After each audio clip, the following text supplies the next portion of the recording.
Hello, watch how I make this eba. I added in my hot water from the kettle. I'll be pouring in my garri. If you are new to my channel, welcome.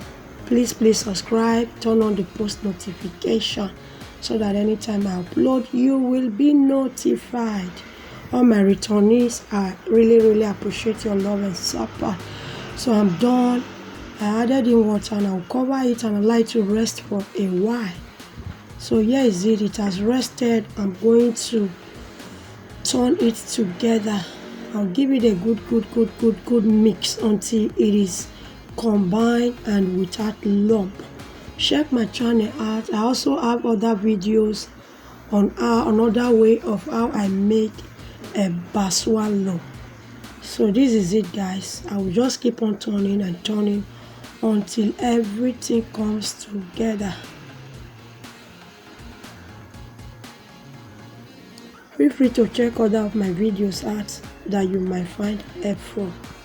So I'll just continue doing it until it is properly mixed and combined. So now I'm done with the mixing. I'll tie it in my bag like this. So this is it, guys. It's ready. You can use it for any soup of your choice. Bye.